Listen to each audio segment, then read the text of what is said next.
So in January 2004, I was in Antananarivo, Madagascar. I was in a meeting at RTA, the largest television station in Madagascar, with the highest ratings. Everyone watched it. The senior producer of programming turned to me and said, "Colby, that TV episode you just showed me, we can't air that." Whoa. Went back home, sat down in front of my iMac, you know, the old G4 model with the round base, and thought to myself, what on earth am I doing in Madagascar trying to start a production company?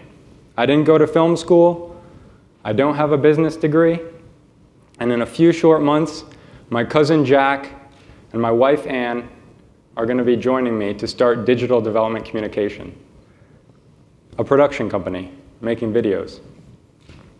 3 years later, we had a staff of 16 people.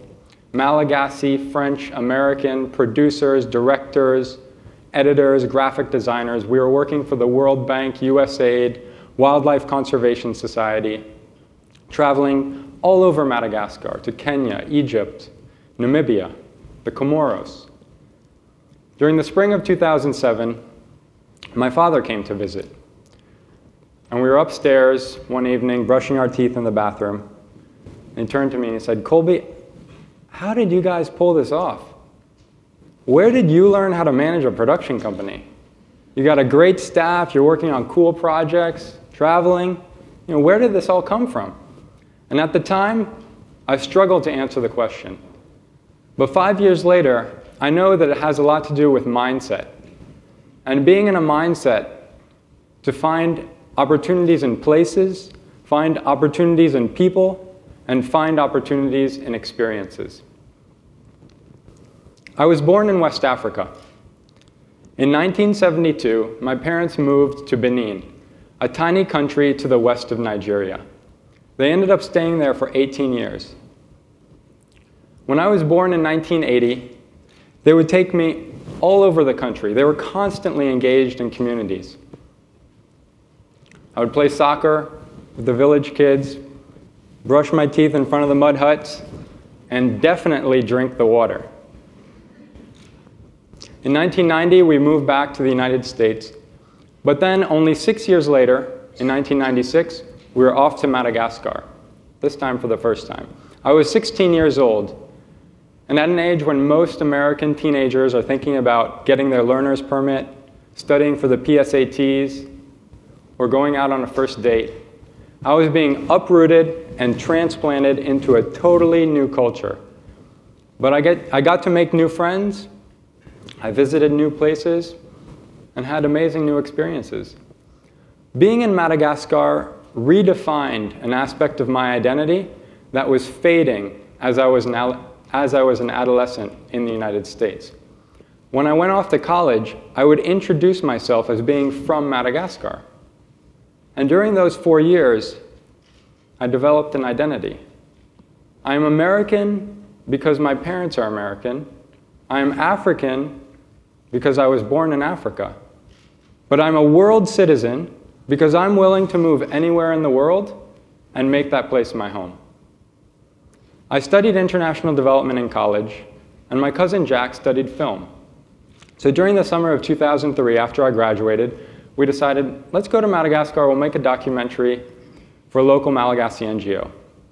While we were there, we traveled all over the country, and every evening, we'd have dinner in these tiny restaurants that would always have Malagasy music videos playing on the TV. Well, let me tell you, after watching about 24 music videos, I turned to Jack and I said, "You know what, Jack? I've never made a music video, but I could make a better music video than that." That was the seed that eventually became Digital Development Communications. That summer, we talked about moving back to Madagascar, starting a production company. There was one catch. I had a girlfriend back in Providence, Rhode Island. So I went for the hat trick. Will you marry me? Do you want to start a production company? Do you want to start that production company in Madagascar? Fortunately, she said yes to all three, and 6 months later, we were moving to Madagascar. Now, when we got to Madagascar, our first contract was with a real estate development company.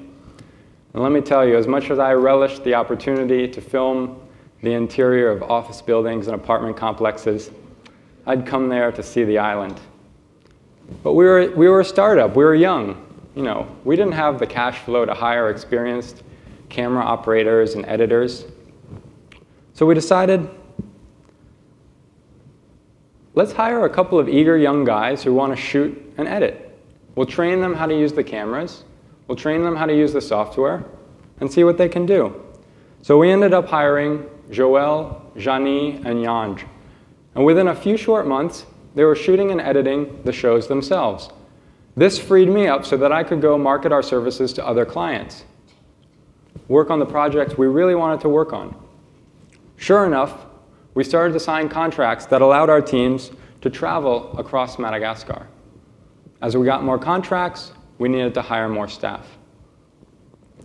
Now remember, there's no film school in Madagascar. So when you hire someone, they don't have all of the skills that you need.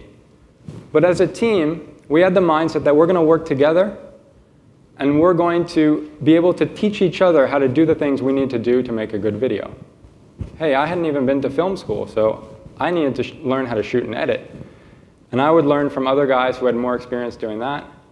And I would share my knowledge about producing, working with clients, working in international development. Pretty soon, we had a nice little team, and we were pretty proud of the work that we were doing. Here are a few examples.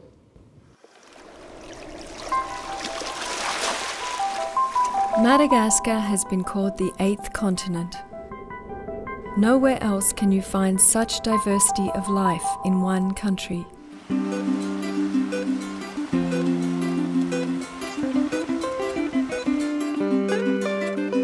Agricultural extension agents teach community members what they need to know to accomplish their objectives.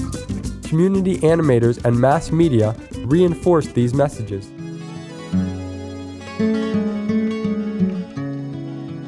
En 2004, Madagascar a glissé dans une crise silencieuse, une crise du riz. Au début de l'année, 2 cyclones ont traversé le pays. Every day, cooks in these schools prepare large pots of porridge. Hungry pupils line up during the first break for the energizing and nutritious meal. The cooks serve kuba tsinzu, a fortified flour similar to kuba aina, but with a higher energy content for the pupils.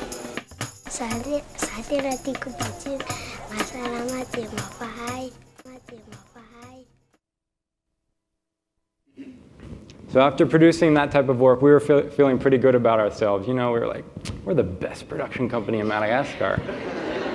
Well, sure enough, we say that.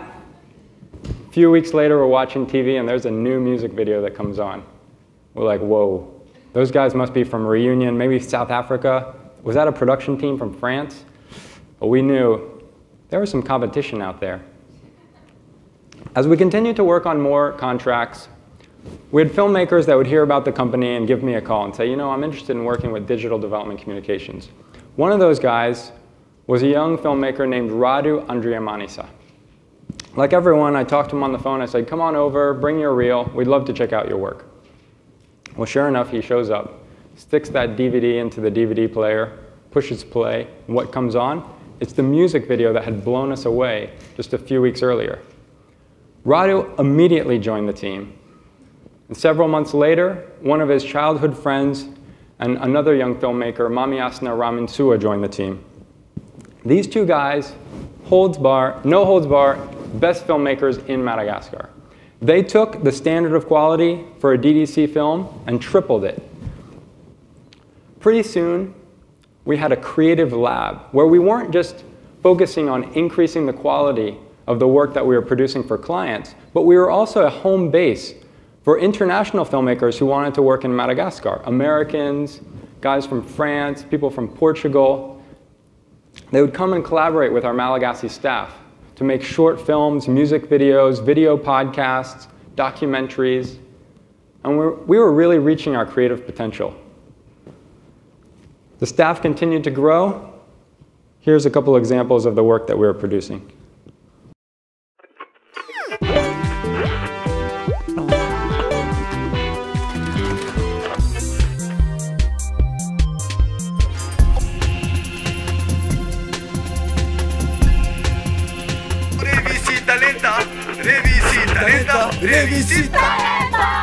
Na piazza Anni.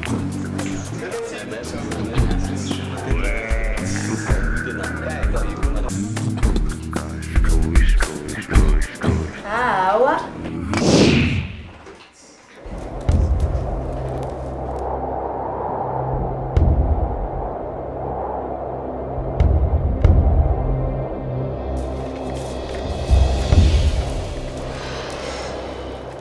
Aty zegny hafa mihitsy. Karaha tany tsisy kakazo. Hazala. Lahy hifily ho mpaniripano samba mbo hisy va ty ho anjozy sy ho an'ny mpianany tiriaky dia ho an'ny olona iaby mifindrany ty mpihaza satria any no ahitany raha soa ho an'ny fianakaviany raha ohatsy ka tsy miara-mienta isika dia tsy hisy raha hanjary ambany rano ao.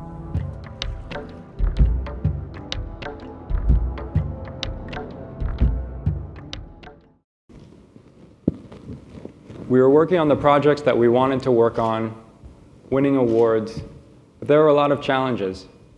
I remember numerous times going to the ATM at the end of the month to withdraw money from our personal savings account so that we could make payroll, and the endless days we'd spend at local municipal offices, the tax authorities, to make sure that our paperwork was straight. But we persevered. And today, digital development communications continues to operate in Madagascar under Malagasy management, and they continue to work on great projects. Now, in 2007, Anna and I returned to the United States and moved to Chapel Hill so that she could continue her studies. I continue to work as a filmmaker. Everything I learned came from Radu. I brought what I learned in Madagascar to my travels internationally. I'm quick to lose myself in a market, chat up a street vendor, make myself comfortable in somebody's living room.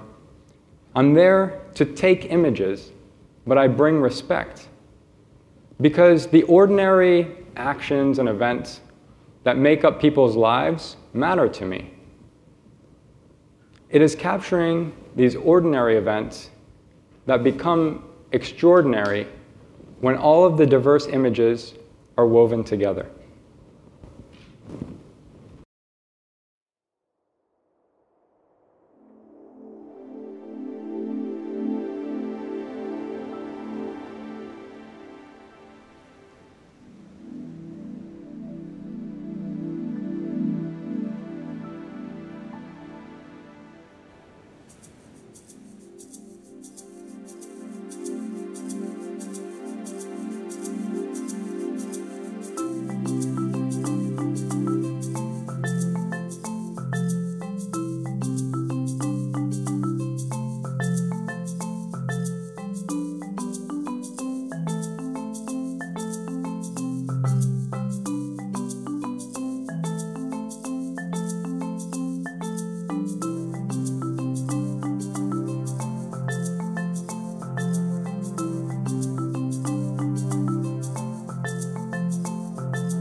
I'm American because my parents are American.